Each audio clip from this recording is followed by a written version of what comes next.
Saudara, nama Anies Baswedan, Ganjar Pranowo, dan Prabowo Subianto akan maju sebagai capres di Pilpres 2024 mendatang. Namun ketiganya belum menentukan nama bakal cawapresnya. Lembaga survei SMRC baru saja merilis nama bakal cawapres yang paling cocok mendampingi tiga capres itu. Untuk Anies Baswedan, cawapres paling potensial adalah Sandiaga Uno. Sandiaga meraih suara tertinggi 21,9%. Berikutnya ada AHY di posisi kedua dengan perolehan 16,7% suara. Disusul Erick Thohir dengan raihan 9,6%. Untuk Ganjar Pranowo, bakal cawapresnya berdasar pilihan publik. Posisi pertama ada Erick Thohir dengan 19,4%, kemudian Sandiaga Uno 14,3%, disusul Mahfud MD dengan presentasi suara 13,2%. Selanjutnya nama bacawa pres potensial untuk Prabowo Subianto. Berdasar hasil survei SMRC, nama-nama bacawa pres Prabowo punya selisih yang tipis. Sandiaga 13,9%, Erick Thohir 11,3%, Mahfud MD 11,2%. Lebih detail tentang potensi bacawa pres 2024 dan bagaimana peluang munculnya nama-nama baru untuk menjadi pendamping baca pres di pemilu 2024, kita akan membahas ini usai tayangan berikut ini. Lembaga survei Saiful Mujani Research and Consulting atau SMRC merilis hasil survei bakal cawapres pilihan publik. Erick Thohir, Sandiaga Uno, dan Agus Harimurti Yudhoyono menjadi tiga tokoh yang paling potensial atau paling kompetitif menjadi pendamping Capres 2024. Untuk bacawa pres Anies Baswedan, Sandiaga Uno meraih suara tertinggi 21,9%. Namun karena Sandiaga sudah masuk P3 yang mendukung Ganjar, maka cawapres yang potensial mendampingi Anies adalah Agus Harimurti Yudhoyono. AHY berada di posisi kedua dengan perolehan suara 16,7%. Tapi setidaknya dari 10 nama ini kita lihat ada 2 nama yang paling atas. Yang paling atas. Dan karena Sandiaga sudah bergabung dengan koalisi PDIP, maka yang paling atas AHY. AHY sementara ini. Ya. Sedangkan untuk nama bacawa pres Ganjar Pranowo, posisi pertama ditempati Erick Thohir dengan perolehan suara 19,4%, disusul Sandiaga Uno 14,3%. Muncul pula nama Mahfud MD dengan persentase suara 13,2%.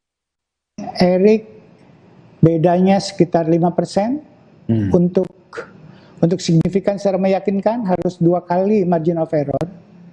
Jadi harusnya Erick 21. Ya. Kira-kira lebih seperti itu, Bung Saidiman. Atau 20 begitu, itu baru kita bisa yakin. Kalau ini saya anggap sebagai kurang lebih seimbang antara Erick Thohir dengan Sandiaga Uno. Bakal cawapres potensial untuk Prabowo Subianto berdasarkan hasil survei SMRC masih terbuka. Nama-nama bacawa pres Prabowo memiliki selisih suara tipis. Sandiaga 13,9%, Erick Thohir 11,3%, Mahfud MD 11,2%. Berikutnya ada nama Muhaimin dan AHY di kisaran 10%.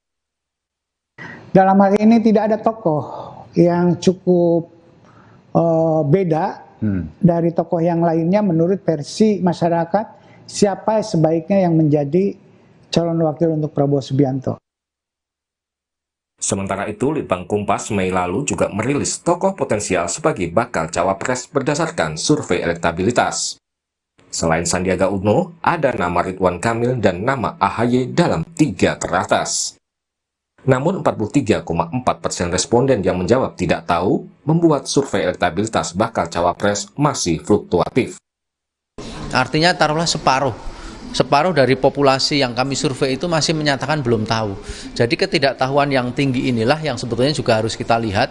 Meskipun Sandiaga Uno ini angkanya tertinggi saat ini 11,9, akan tetapi masih bisa fluktuatif karena ketidaktahuan publik itu masih besar.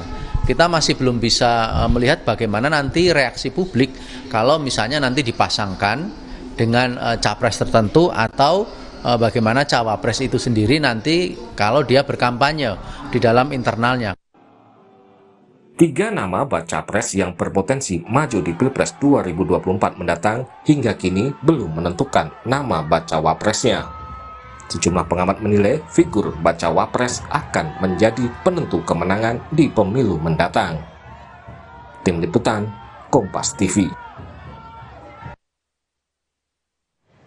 Siapa bacawa pres paling potensial maju di Pilpres 2024? Kita bahas bersama Direktur Riset SMRC Denny Irvani dan peneliti Litbang Kompas Rangga Eka Sakti. Selamat sore Mas Rangga, Mas Denny. Selamat sore, Mbak Cindy. Baik, kita akan analisa percapres nih, Mas Denny dari SMRC. Siapa paling potensial jadi bacawa pres Anies? Karena kemarin ada nama Yeni Wahid yang sempat juga disebut jadi kandidat pendamping Anies. Ya, selain mengukur preferensi publik terhadap calon presiden, kami juga mengukur preferensi terhadap calon wakil presiden.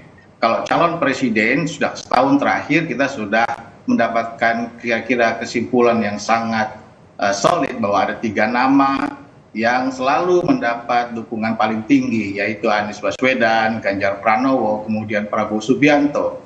Kemudian pertanyaannya adalah sekarang siapa cawapres yang paling baik bagi masing-masing capres. Sejauh ini sudah banyak dilakukan diskusi-diskusi, ada tokoh seperti AHY yang diinginkan oleh Demokrat sebagai calon wakil Anies, kemudian juga Aher, gitu, Ahmad Heriawan untuk wakil Anies dari PKS. Juga nama-nama lain untuk calon-calon presiden seperti Muhaimin Iskandar untuk wakil Prabowo dan seterusnya. Nah, dalam survei pada bulan Mei 2023, SMRC membuat simulasi pilihan siapa pasangan terbaik bagi masing-masing calon presiden menurut publik. Nah, seperti yang tadi ditayangkan oleh Kompas bahwa yang terbaik bagi Anies itu setidaknya ada 2 nama di atas, ada Sandiaga Uno, kemudian AHY maksud saya.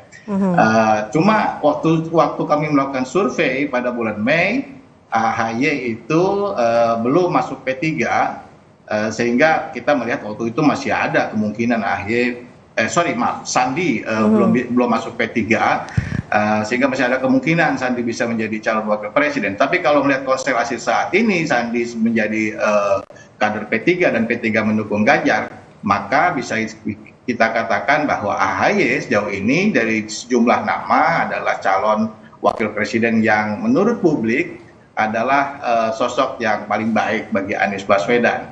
Untuk Ganjar Pranowo sendiri, kami juga mendapatkan informasi yang menarik. Di sana ada nama Erick Thohir, kemudian Sandiaga Uno dan juga Mahfud MD sebagai tokoh yang mendapat dukungan atau penilaian yang tertinggi sebagai wakil bagi Ganjar. Yang tertinggi Erick, tetapi jaraknya dengan Sandiaga Uno hanya sekitar 5%, kemudian Sandi dengan Mahfud MD hanya berjarak sekitar 1%.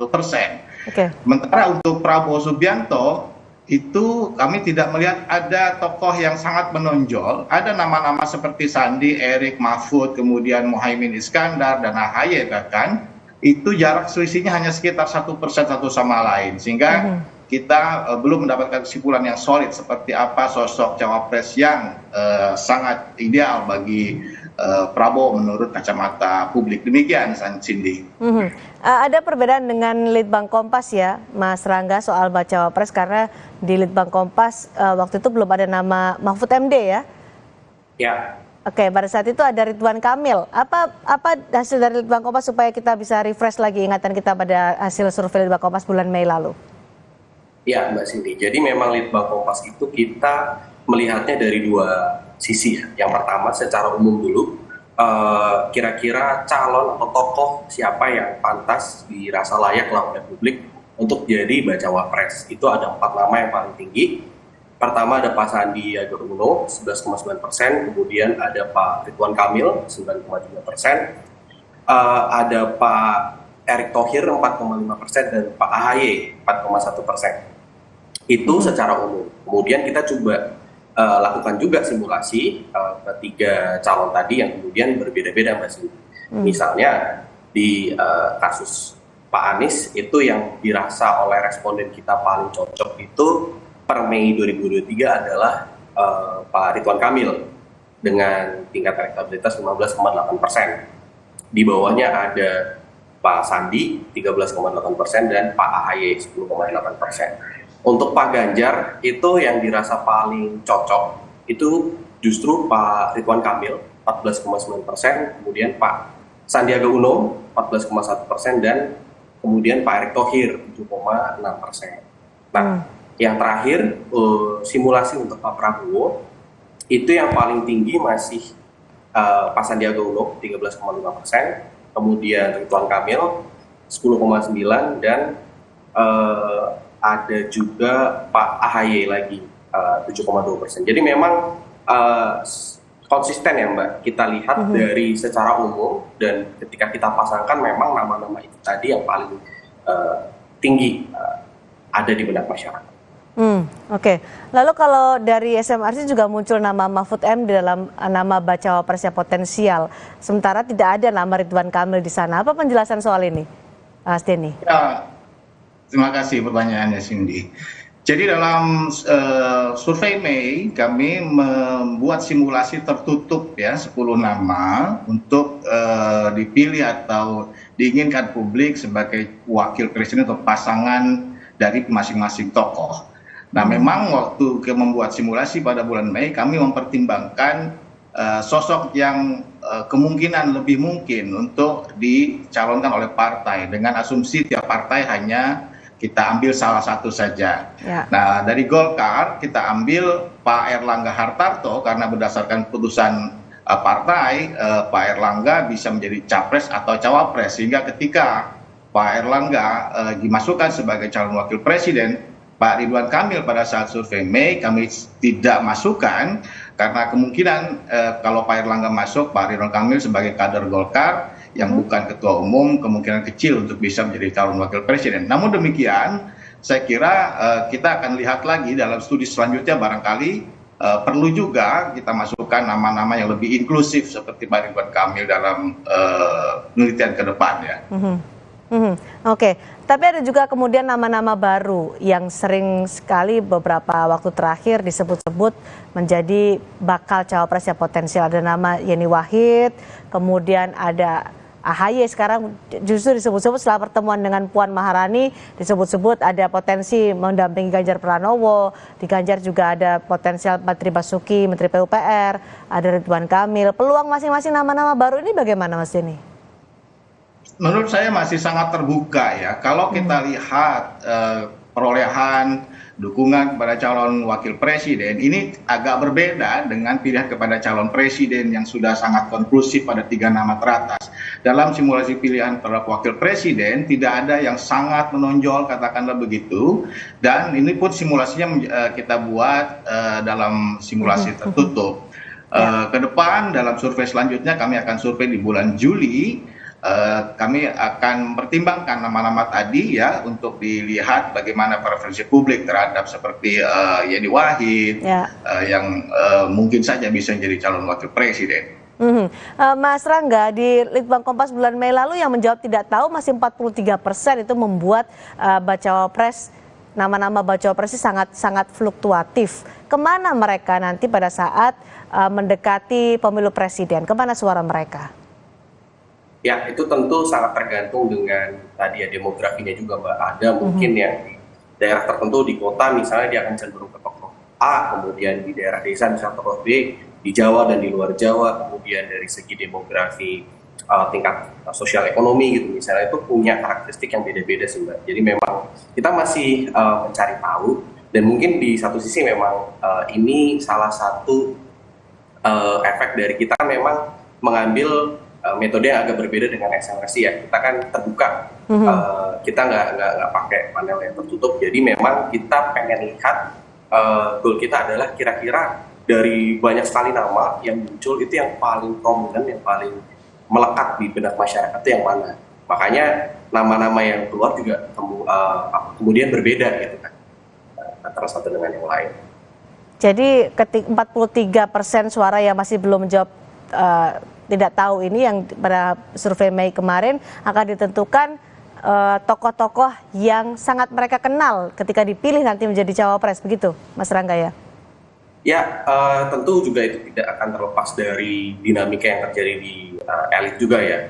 Ketika mereka kemudian nanti memutuskan misalnya Pak Anies mengambil sosok A, kemudian Pak Ganjar mengambil sosok B, dan Pak Prabowo mengambil sosok C, itu juga nanti akan saling mendorong elektabilitasnya sih Mbak.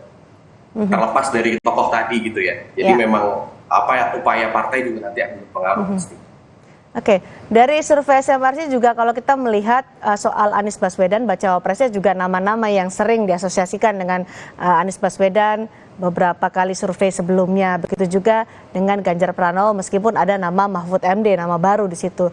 Yang paling terbuka adalah siapa baca wapres Prabowo Subianto. Mengapa demikian? Mengapa berbeda, Mas Denny? Ya, ini dalam survei ini kan penelitian kuantitatif ini kita beda dengan kualitatif yang kita bisa menggali terlalu jauh mengapa begitu ya. Kita dalam survei ini tidak sampai menanyakan kembali mengapa ada selisih yang sangat ketat antara nama-nama calon. Tapi paling tidak ada informasi bahwa pemilih itu, masyarakat itu setidaknya terbelah-belah gitu ya dalam menilai calon yang paling potensial sebagai wakil presiden. Secara elektabilitas saya kira memang tidak ada yang sangat menonjol, sehingga bagi partai politik yang paling penting pertama harus cari sosok yang akseptabilitasnya tinggi. Elektabilitas mungkin tidak bisa menambah terlalu banyak, mendongkrak terlalu banyak calon-calon presiden, tapi minimal tidak mengurangi. Kemudian aspek-aspek akseptabilitas dari sisi wilayah itu menjadi penting. Misalnya Anies Baswedan itu saya kira membutuhkan sosok yang kuat di Jawa Timur sebagai pemilih provinsi yang besar, kemudian juga di Indonesia Timur. Baiknya Ganjar itu justru membutuhkan dukungan di luar Jawa Tengah dan Jawa Timur, kemudian kelompok religius dan juga di pedesaan. Prabowo itu butuh kekuatan dari sosok yang diterima oleh pemilih di perkotaan dan kelas menengah ke atas. Saya kira itu pertimbangan-pertimbangan yang penting bagi partai-partai politik untuk mengusung calon wakil presiden. Dan jangan lupa bahwa pemilih kita itu sangat dinamis, bisa berubah dalam beberapa waktu ke depan. Maka itu perlu dilakukan pengukuran secara kontinu bagaimana preferensi mereka terhadap calon wakil presiden. Dari Litbang Kompas, Mas Rangga, soal nama-nama baru, kalau tadi Sandiaga Uno ya ada perubahan, dan Sandiaga Uno tinggi di Anies Baswedan ketika dipasangkan dengan Anies Baswedan, tapi Sandi kan sekarang sudah bergabung dengan P3 yang berkoalisi dengan PDI Perjuangan. Apakah nanti akan ada perubahan yang signifikan soal ini? Bisa jadi ya Mbak ya, besar kemungkinan, karena kan kita membuat survei ini kita masih terbuka, kita memang belum mempertimbangkan ada dinamika yang terjadi di elit partai. Kalau kita lihat dari hasil Kompas per Mei yang